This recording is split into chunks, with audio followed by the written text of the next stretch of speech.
Well, hello everybody, dear physical and online attendees. Welcome to the European Dialogue on this session, which is dedicated to the connectivity issues, specifically on connectivity as corridors between Europe and Middle East and Europe and Asia. Let me introduce first myself and then my colleagues joining this session. I'm Eka Sichinova. I'm representing Communications Commission, Competition and Market Analysis Department. And I will be moderating this session, but I'm not only here moderator, I have online moderator as well. This is Ms. Ekaterina Imedadze, who is Commissioner of Georgian National Communications Commission. She will join. She has already joined us. She will be moderating the session together with me. Regarding one other online participant of this session, this is representative of the European Commission, Mr. Franco Accordino, Directorate General for Communications, Networks, Content and Technology at European Commission. Also, let me introduce our on-site participants. Mrs. Sofia Tvalavadze, Deputy Head of Telecommunications, Information and Modern Technologies Department at Ministry of Economy and Sustainable Development of Georgia. And Mr. Frederick Korsbeck, a senior infrastructure business developer for Amazon Web Services. Well, thank you all for your confirmation and your will to participate in this session. And let me just very briefly introduce what we are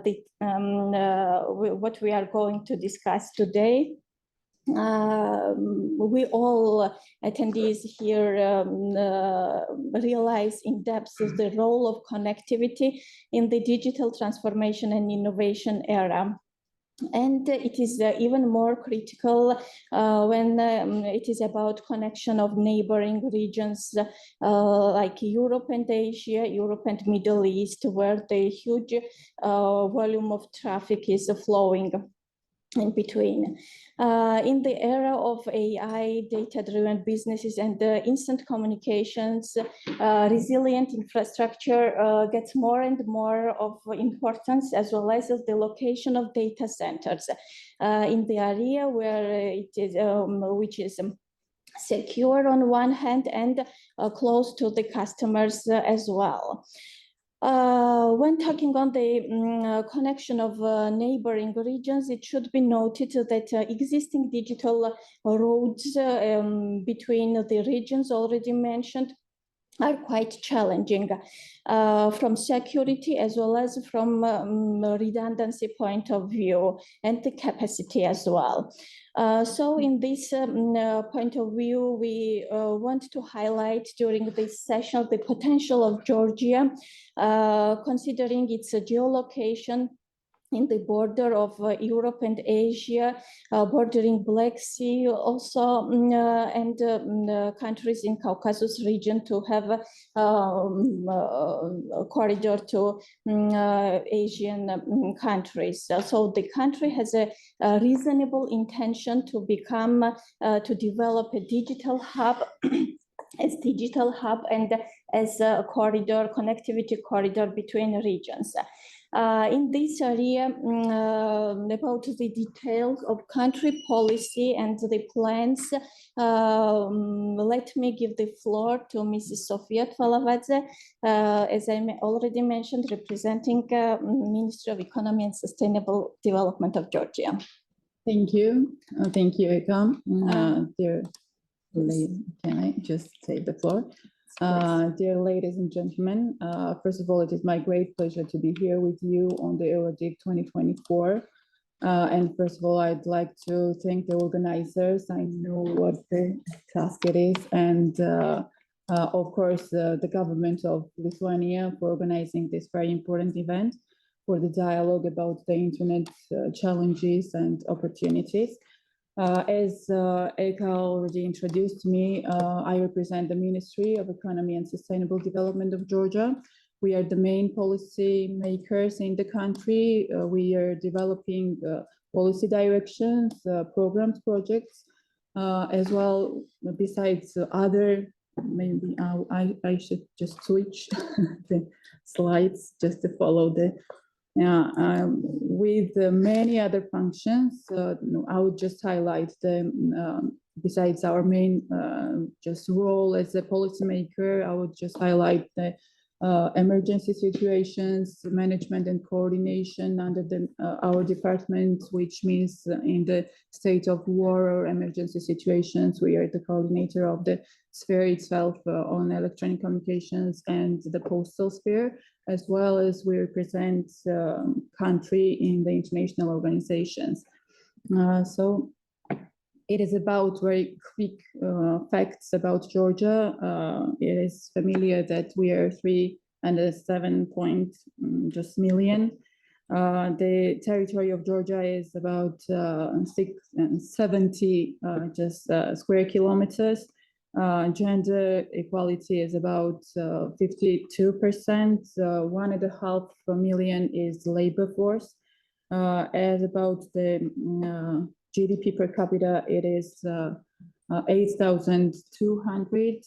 And one, I would just highlight it is about the property tax, because we are just speaking in some of the directions, and our today's topic is the connectivity. So I think that it is the right percentage that we should mention here. So it is not exceeding 1% of the value of property itself. About Georgia's ranking in different institutions, but I would just highlight here World Bank Doing Business ranking. Georgia is on the 7th place out of 119. And also about the law index, Georgia at a role on the global scale is on 49 place out of 139, but in the region scale, it is on the first place out of 14 countries. Here is some of the insights of telecom development in the country. About some penetrations, I will just quick snapshot on that as well. So 290 entities operating in the telecommunications sphere in the country. So it is quite a big number according to the measures just I mentioned above. The penetration rate of mobile service subscribers is 169%. Mobile internet users are 125%. This is the penetration as well. So broadband internet subscribers penetration is 95.5%, and the whole territory of the country is already covered by 4G internet and 4G signal.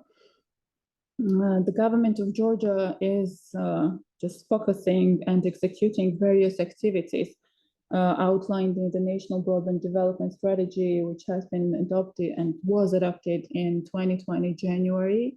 So the activities are addressed more on digital equality and to foster the digital economy in the country. The objectives include aligning policy and regulation with the EU practices, and it is all and wholly in line with the EU Gigabit Society Objective 2025.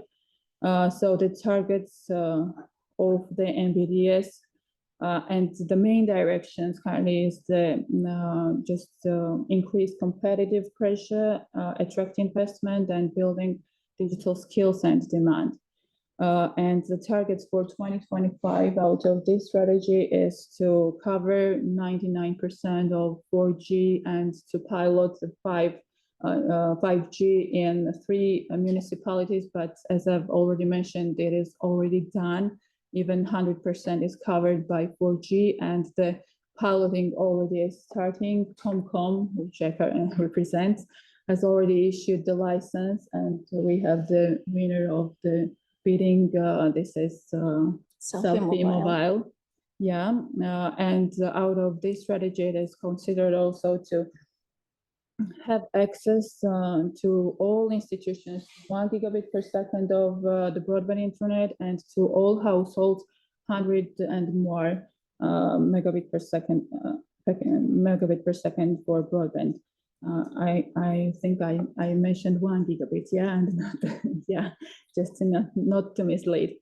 Yeah, and for the implementation of the National Broadband Development Strategy has been elaborated Login Georgia project, which consists of 3 pillars, and one of the most, which I would just highlight, is about the increasing access to affordable broadband internet. But I would just mention here about the promoting users, just the broadband enabled digital services, but I'm still will just continue about the broadband, internet, affordable broadband internet, which has been then transformed to the state program for broadband infrastructure development.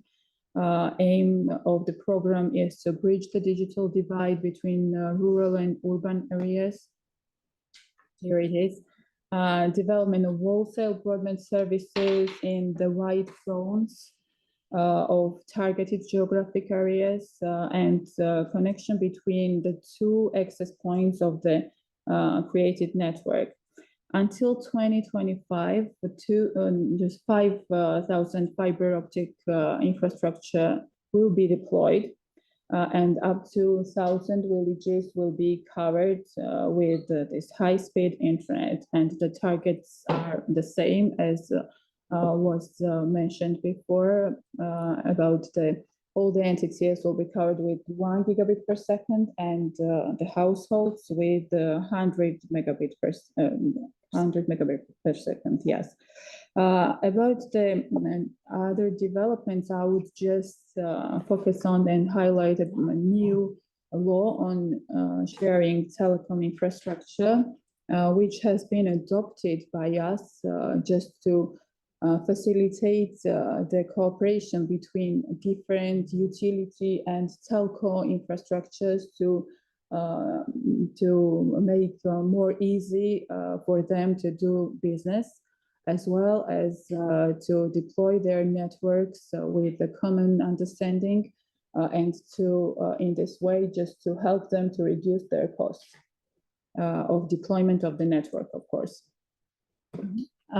As it is already mentioned about the 5G. So here is the illustration of the World Wide Web, I would say, because it is the most of the network. What we see here is spreads all over the world, and there are over 4,000 active submarine cable systems globally, and about 70 is under construction. According to the World Bank's just initial study, international connectivity demand for the South Caucasus countries is projected to continue to grow at about 30% till 2028. And after 2030, it is envisaged to have the same traffic through Georgia and Caucasus region as it is now globally. So just to have a snapshot about the Georgia itself, because you could see on the screen that there are huge different just submarine cables, but in the Georgia situation and under the Black Sea, there is several and not very huge. So it is about the potential of Georgia of affording so many traffic as it is envisaged by World Bank just initial studies. So by sharing border with the Europe through Black Sea, Georgia is well positioned to participate more actively in the market by pursuing opportunities to develop connectivity corridors in the short term between Europe and Middle East and South Asia, and for the medium to long term from between Europe and Central and East Asia. So redundant submarine access to Europe via Black Sea is a prerequisite for such corridors to emerge. So in cooperation with the World Bank, currently we are just having in progress economic study and concept for the development of digital corridors, which is of course with just connecting the Europe and Asia via Black Sea. And about the digital hub, which is in progress, which will describe the general situation, currently what we have. Then it will have the technical and economic aspect considered under this, and tendencies for the development. What should we as a state consider, and what can be from our side to propose to the investments and investors and the interested stakeholders to participate in this very important projects. I mean,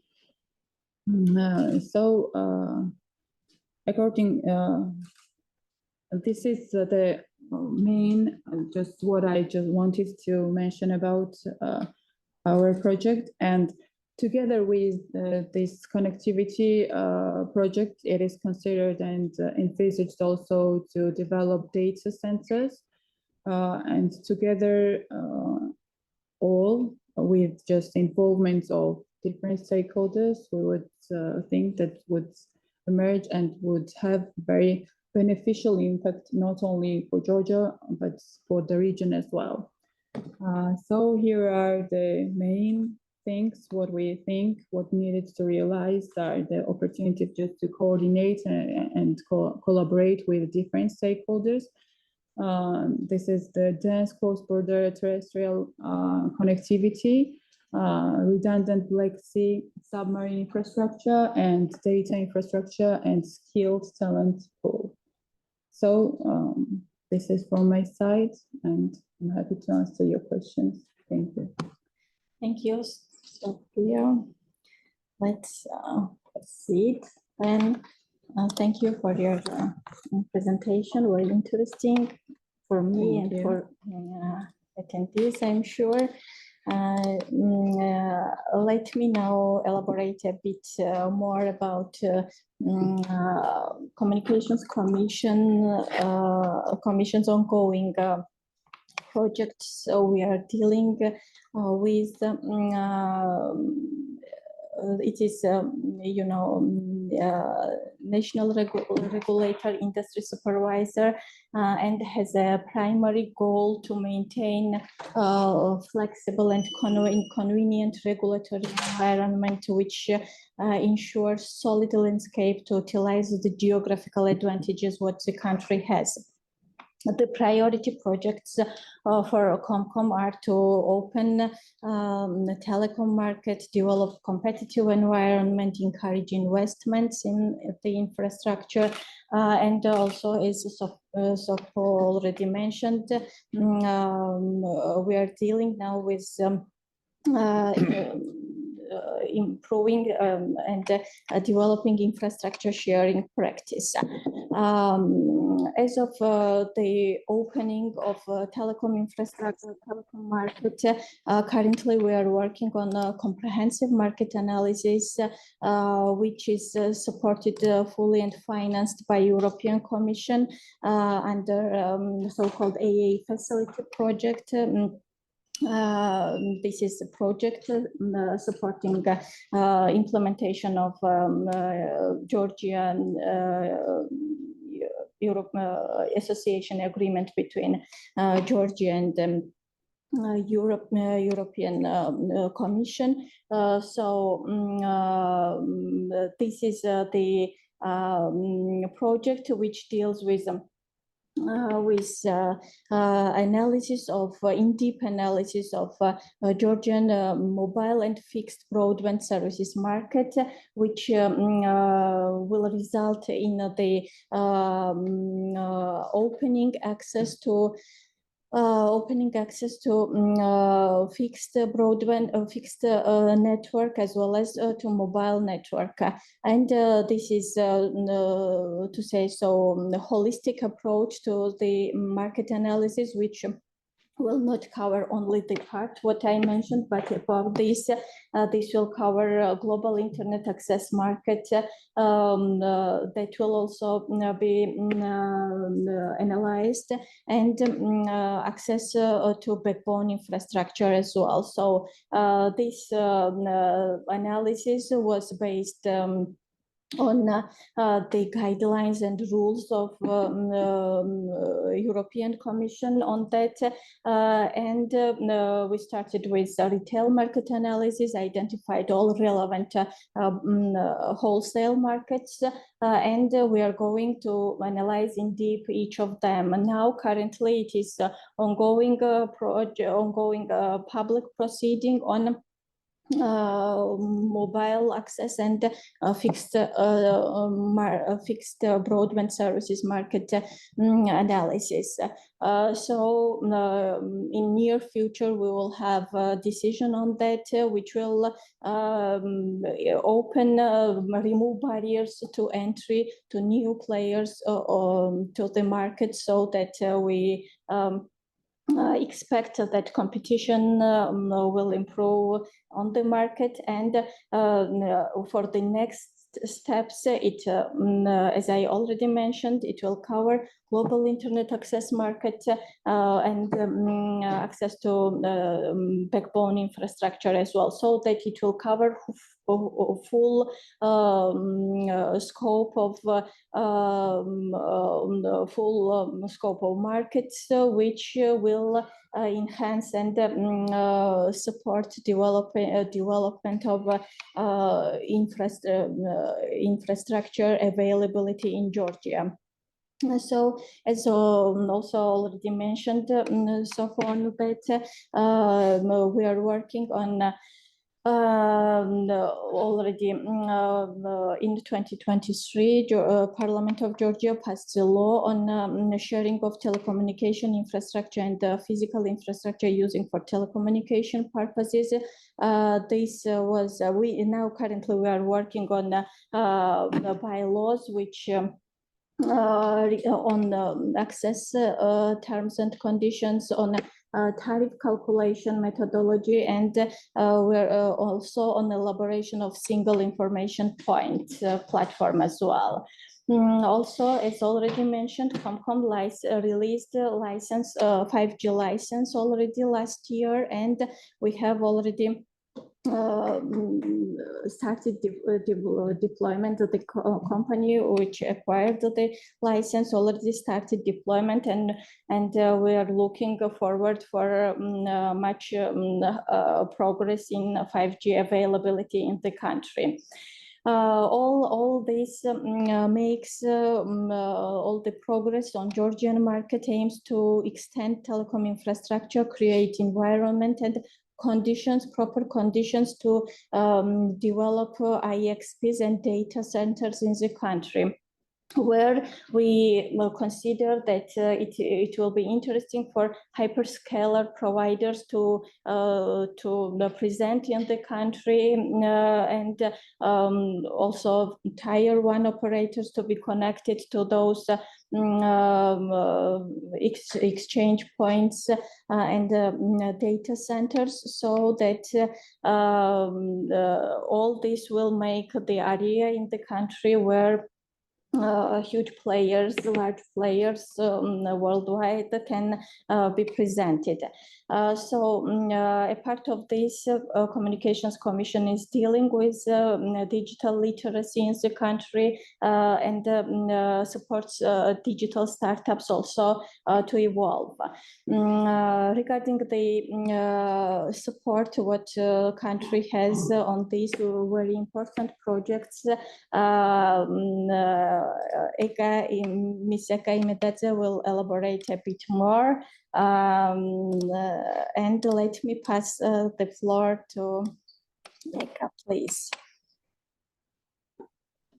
Thank you very much, Eka. It is my pleasure to co-moderate this panel. I want to say hello and my apologies for not being able to join on site in Vilnius, in Lithuania. And I want to thank our distinguished panelists from the European Commission, from the Amazon, of course, our ministry, and of course, all of the participants online and on site. And I will not take much time of yours as I see we are a bit behind of the time. What I really want to mention that it has already been highlighted that Georgia has been geographically and geopolitically or historically on the crossing roads of Europe and Asia, but our aspiration was always towards the European family, and our legislative frameworks as well as our strategies on the market regulations. I will concentrate, of course, on the digital markets. It's always been the path towards the harmonized markets. Sofia and Eka has already mentioned what is done internally to ensure this enabling environment, to elaborate on our existing positioning and geopolitically given role in the region.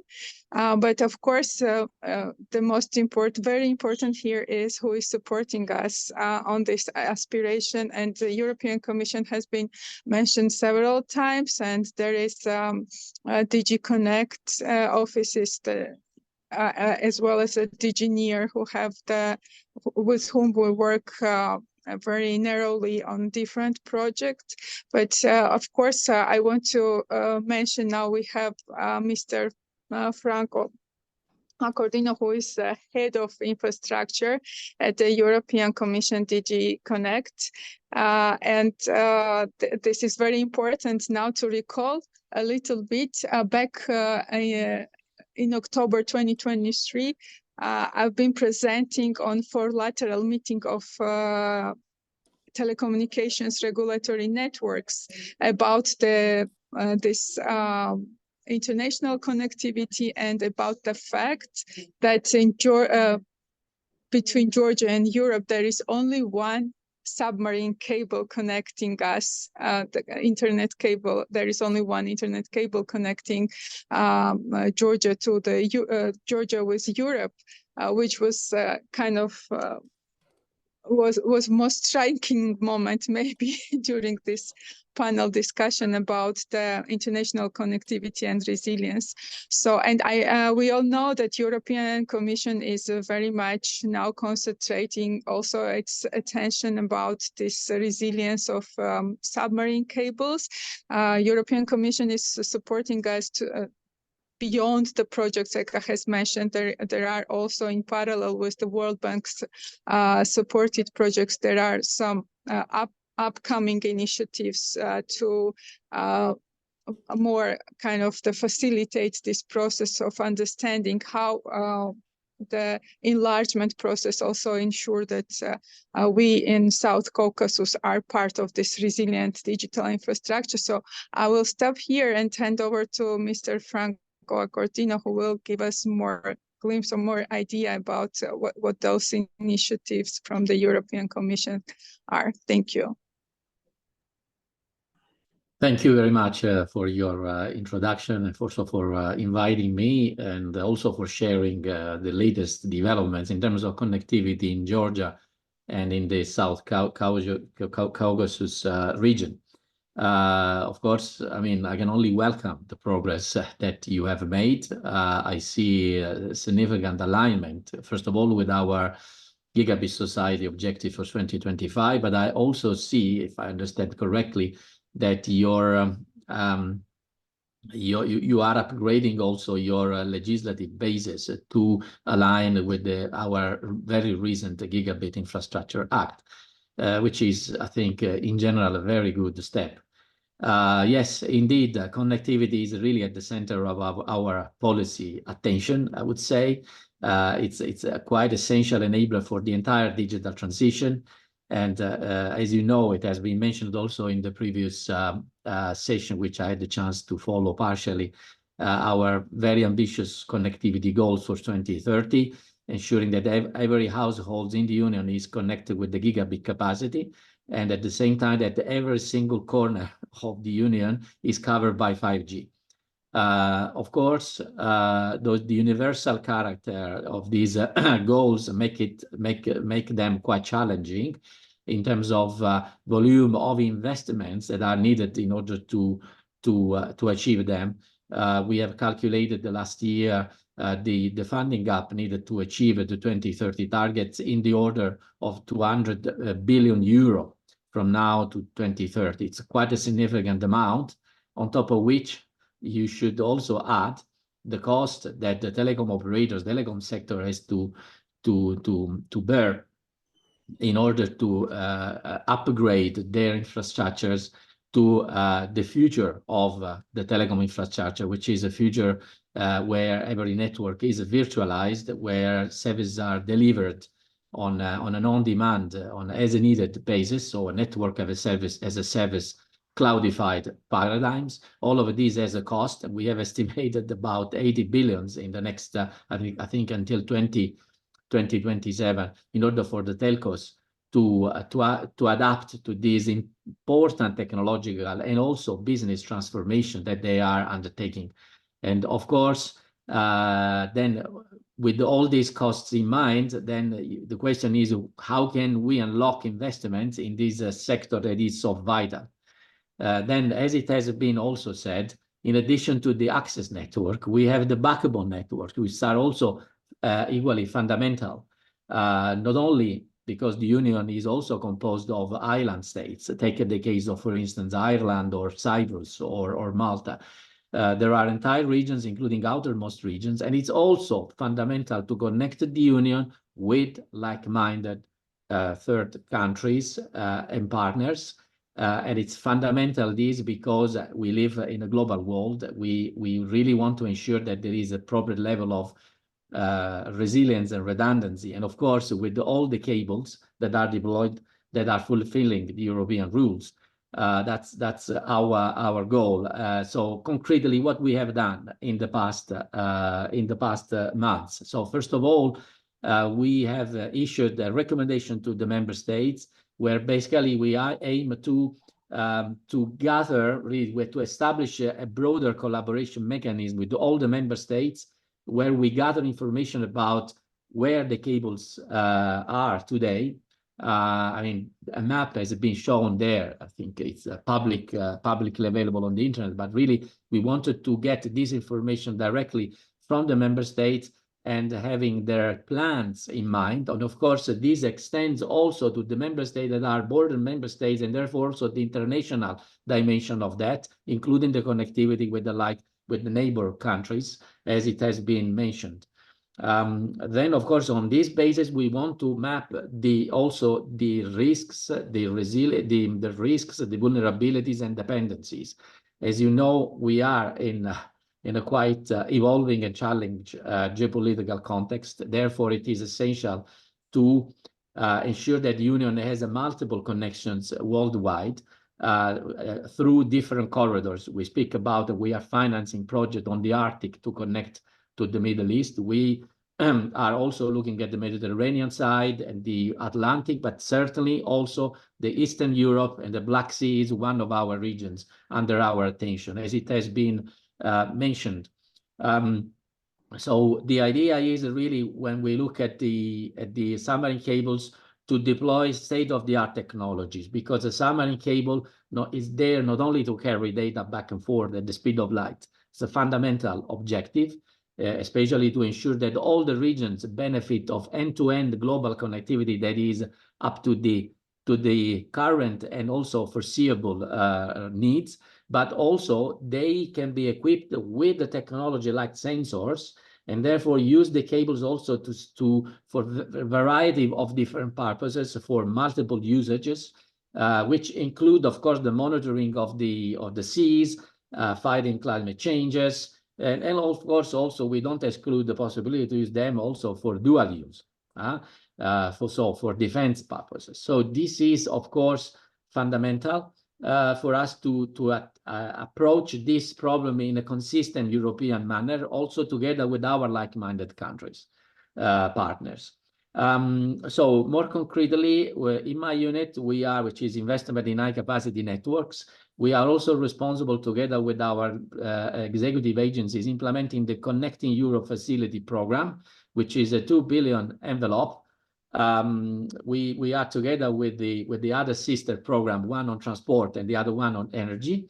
Within this context, we fund the 5G corridors, 5G for smart communities, including rural. That's more in line with the previous session, but also backbone connectivity, terrestrial and submarine cables.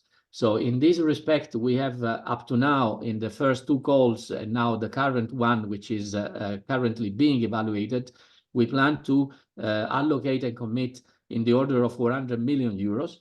On top of this, we plan, and we are working on the next work program 2024-2027 to continue the investment on those two main strengths, submarine cables, terrestrial backbones, and as well as 5G corridors and 5G smart communities. So this is our plan.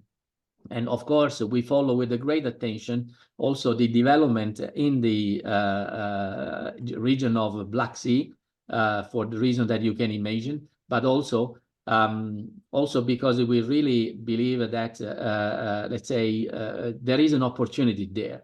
There is an opportunity. Our, let's say, European Investment Bank is also working on that. I cannot disclose the details of this analysis, but I know that things are moving on.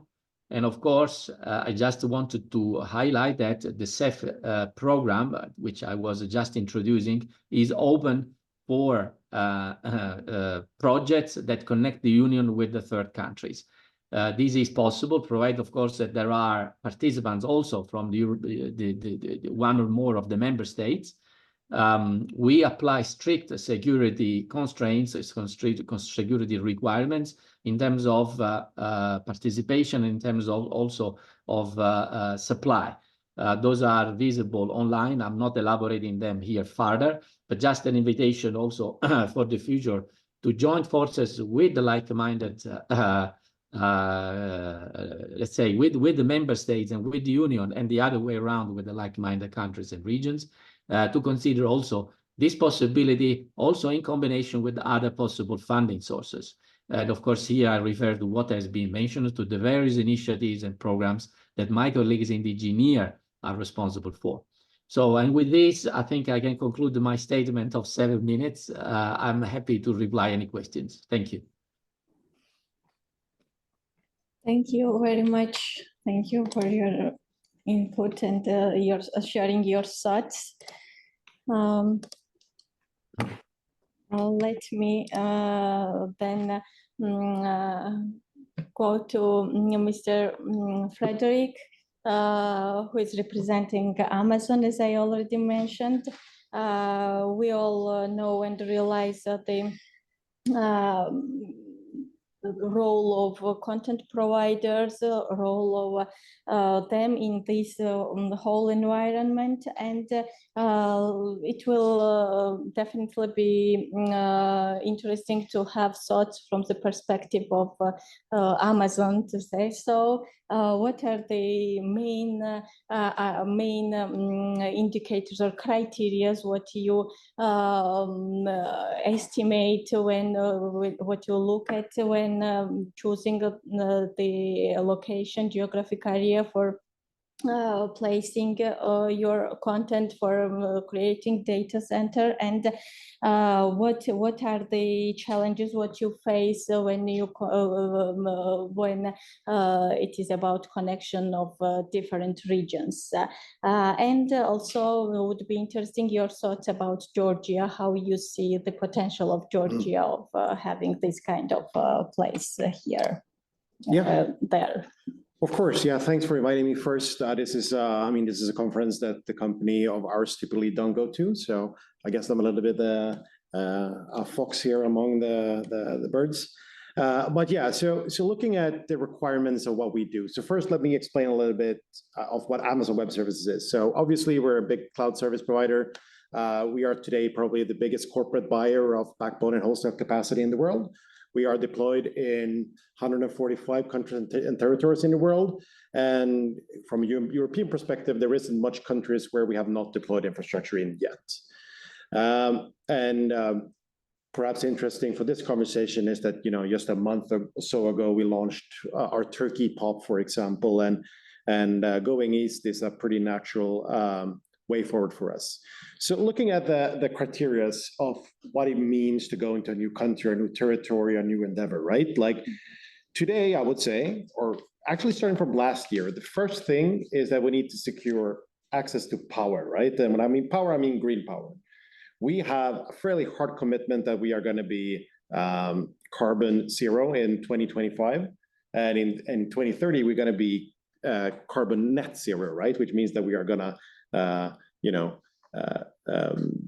produce more than what we actually take away, right? So that is the first thing. And we are the biggest corporate buyer of PPAs today in the world, and it probably be that we will continue to be that. The second thing is data centers. So data centers can come in two flavors for us. Like either we build them ourselves. That's when we go in with like big cloud regions. These are multi-$100 million investments for us, and that takes 5, 10, 15, 20 years to kind of realize that back. We haven't built that much in the world, like maybe 100 or so, many of them being in the US and some of them being in continental Europe. And that's when we come with kind of the big real estate building crew. So that's one thing. But the more common thing is when we co-locate with someone else. So we build into someone else's data center. And the requirements are it's probably easier than what people think. Like, sure, we want it to be a tier 3 data center or more, but most importantly, we want it to be carrier neutral, which means that we would like to be able to interconnect with whoever we want without really any interference from anyone, right? That we want the data center to be a market for us because we need to be able to reach both providers of us, but also customers of us. And we don't want anyone to dictate who those are, right? So the typical term is carrier neutral. So that is where you would see that 98% of the Amazon infrastructure that is public is going to be in a carrier neutral data center. So that's the first one, right?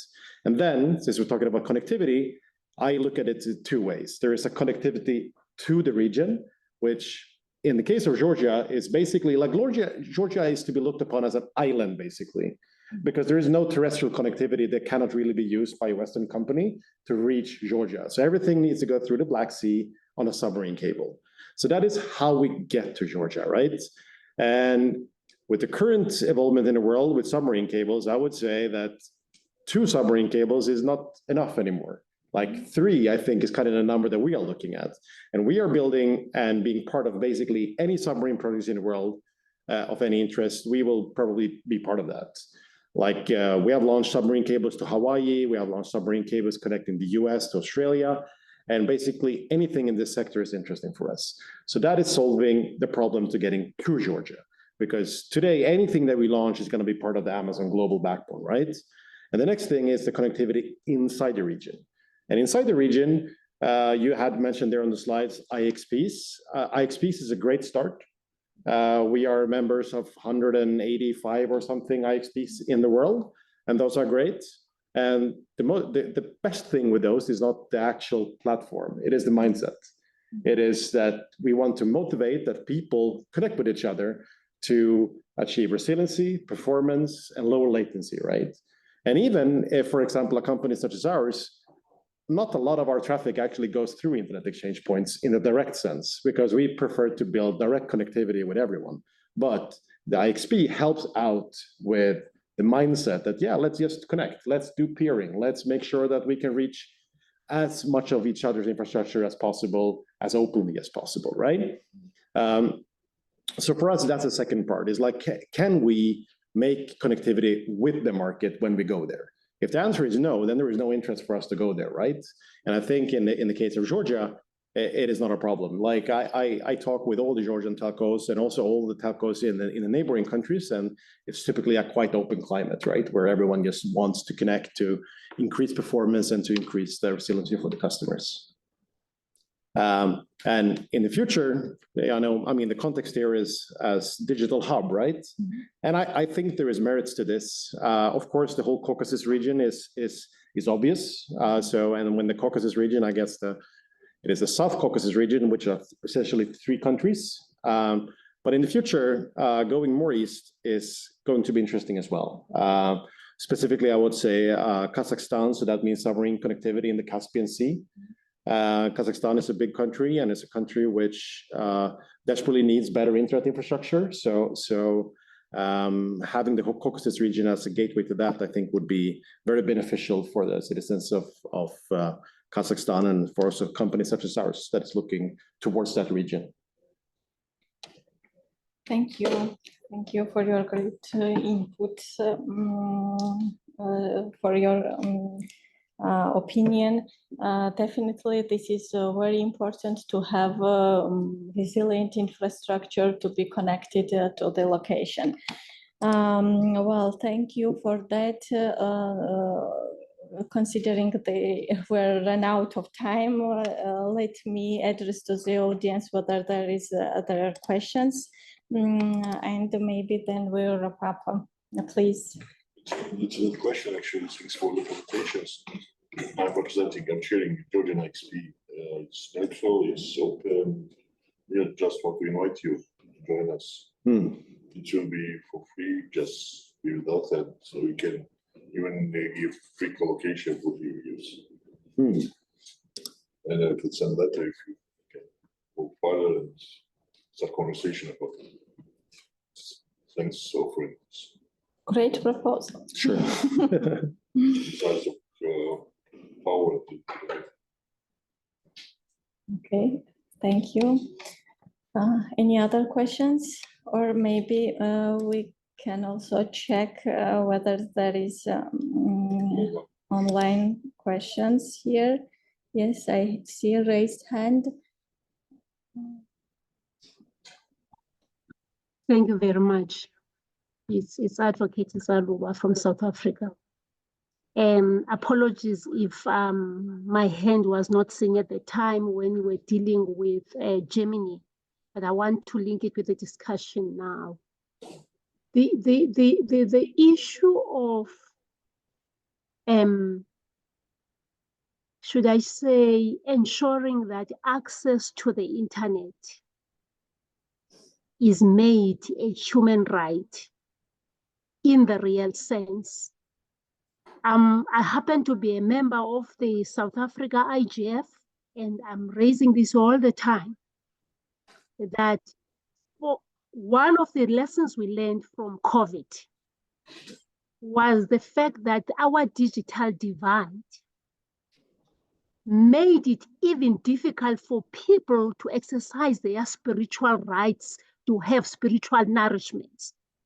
Because for you to access a service, you had to have a laptop, which not everyone have in the communities. I'm excited about the German typology that you painted, because that's exactly what prevails in Africa.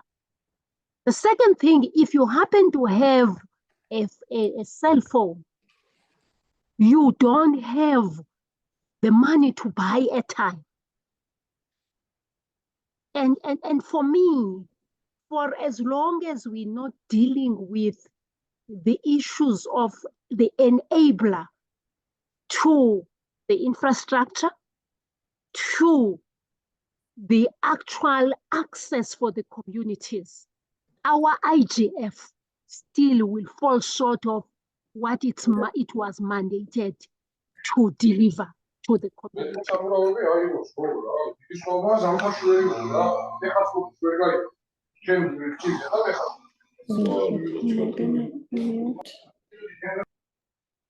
Can you hear me?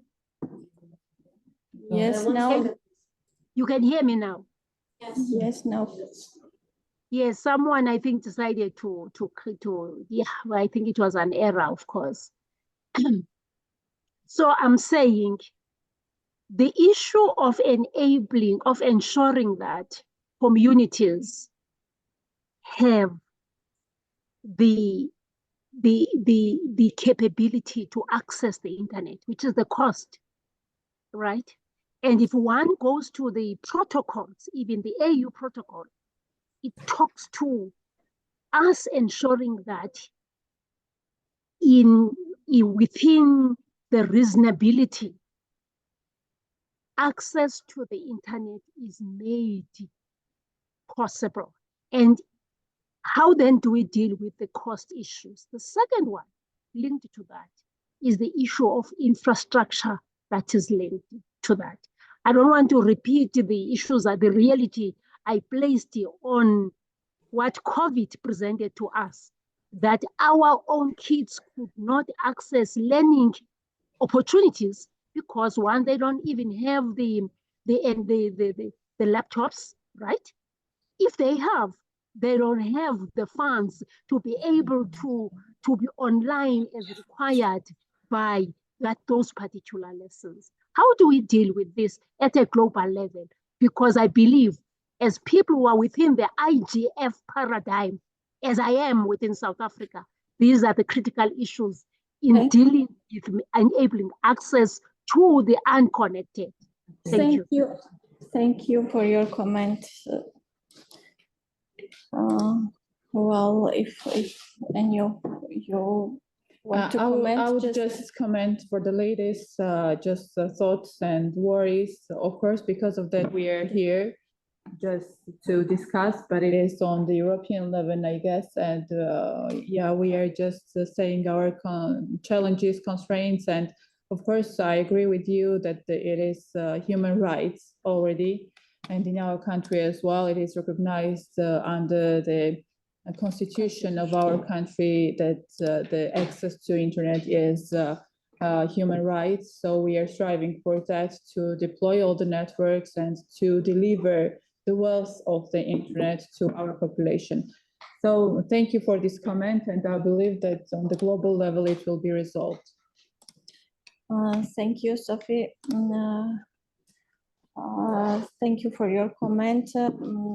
Definitely joining with the worries and hope the progress what we have in worldwide that will reach all the pieces of the world, and everyone can be able to have proper connection. Please, Eka, if you would like to add something, or we can proceed.